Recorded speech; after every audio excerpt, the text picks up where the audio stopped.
Perfect মুচমুচে বেগুনি খেতে কিন্তু আমরা সকলেই ভালোবাসি, কিন্তু অনেকেই পারফেক্ট মুচমুচে বেগুনি বানাতে পারে না। অনেকেরই নাকি অনেক সমস্যা হয়, বেগুনি ভাজার কিছুক্ষণ পরেই একদম পুরো নরম হয়ে যায়। কিন্তু এই রেসিপিটি দেখার পর যে কেউ কিন্তু এবার পারফেক্ট মুচমুচে বেগুনি বানাতে পারবে। তো সবার প্রথমেই এখানে আমি চায়ের কাপে মেপে 1 কাপ পরিমাণ বেসন নিয়ে নিয়েছি।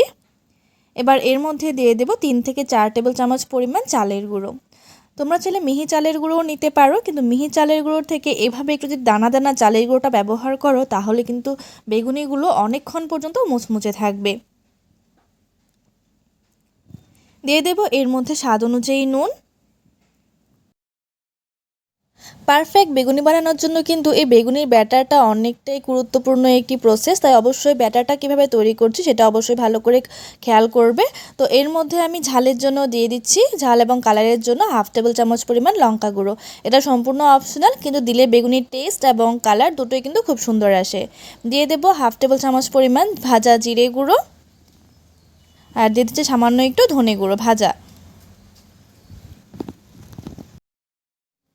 এইসব উপকরণের টেস্ট ব্যালেন্স করার জন্য এর মধ্যে দিয়ে দিলাম 1/2 টেবিল চামচ পরিমাণ চিনি।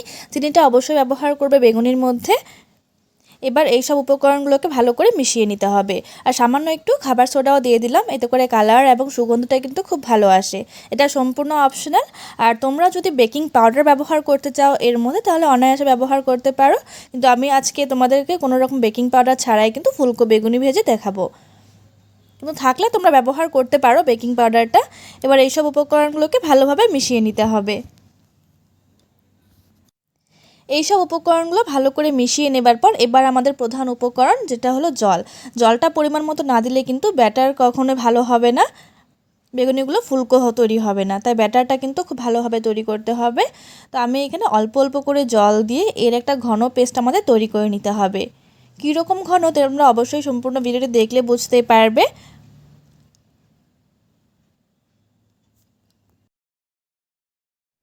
আমি বেগুনির ব্যাটারটা তৈরি করার জন্য যে চায়ের কাপে মেপে বেসন নিয়েছিলাম সেই কাপ দিয়ে কিন্তু 1 কাপ পরিমাণ জল নিয়ে নিয়েছিলাম। তোমাদের সামান্য একটু জলের পরিমাণটা কম বেশি লাগতে পারে। অল্প অল্প করে জল দিয়ে এর একটা ঘন পেস্ট আমরা তৈরি করে নিয়েছি।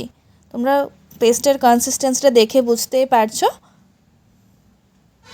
আর এই ব্যাটারটাকে কিন্তু প্রায় 5 থেকে 10 মিনিট মতো ভালো করে আমি ফেটিয়ে নিয়েছি। যেহেতু এর মধ্যে কোনো রকমের বেকিং পাউডার ব্যবহার করিনি, তাই এটাকে ফুলকো তৈরি করার জন্য কিন্তু বেশ ভালো করে ব্যাটারটাকে ফেটিয়ে নিতে হবে কিছুক্ষণ। আমি তোমাদেরকে এই ব্যাটারের কনসিস্টেন্সিটা বোঝানোর জন্য একটা আঙ্গুল চুবিয়ে দেখাচ্ছি। আঙ্গুলটা এভাবে ডিপ করার পর যদি আঙ্গুলের গায়ে ব্যাটারটা এভাবে পুরো কোট হয়ে লেগে থাকে তাহলে বুঝতে হবে যে ব্যাটারটা একদম পুরো পারফেক্টলি হয়েছে।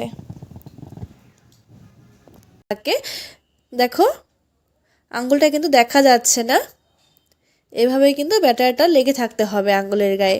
যদি এভাবে লেগে না থাকে একদম পুরো পাতলা হয়ে যায় সেক্ষেত্রেও কিন্তু ব্যাটারের মুখটা আরেকটু ঘন হয়। তারপর এর মধ্যে দিয়ে দিচ্ছি 2 টেবিল চামচ পরিমাণ গরম তেল। এভাবে গরম তেল যদি ব্যাটারের মধ্যে দেওয়া হয় তাহলে কিন্তু বেগুনি ভাজার সময় খুব বেশি একটা তেল টানে না, আর বেগুনির গায়েও কিন্তু খুব বেশি একটা তেল লেগে থাকবে না ভাজার পর। তেলটা দিয়ে ভালো করে মিশিয়ে নেব। এভাবে মিশিয়ে নিলেই কিন্তু আমাদের ব্যাটারটা পুরোপুরি রেডি। এবার বেগুনি ভাজার পালা। তো আমরা যে বেগুনি বানানোর জন্য আমি এখানে বেগুনগুলোকে একটু লম্বা লম্বা করে কেটেছি। এবার এর মধ্যে সামান্য একটু লঙ্কা গুঁড়ো, একটু হলুদ গুঁড়ো আর একটু নুন ভালো করে মাখিয়ে নেব। তারপর সেখান থেকে একটা একটা বেগুনের পিস নিয়ে ভালো করে ব্যাটারের মধ্যে কিন্তু কোট করে নিতে হবে। ব্যাটারটা কোট করার পর দেখো দেখতেই পাচ্ছো বেগুনের গায়ে কিন্তু ব্যাটারটা বেশ ভালো করে লেগে আছে।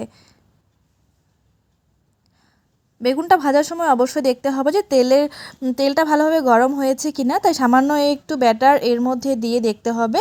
যদি ব্যাটারটা ভেবে পুরো উপরে উঠে আসে তাহলে বুঝতে হবে যে তেলটা বেশ ভালো করে গরম হয়ে গেছে।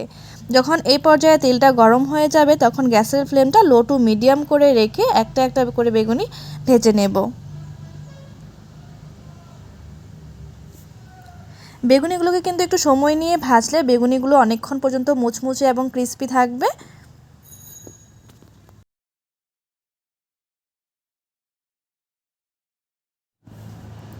এক পিঠ ভালো করে ভাজা হয়ে গেলে উল্টো পিঠটাকে ভালো করে ভেজে নিতে হবে।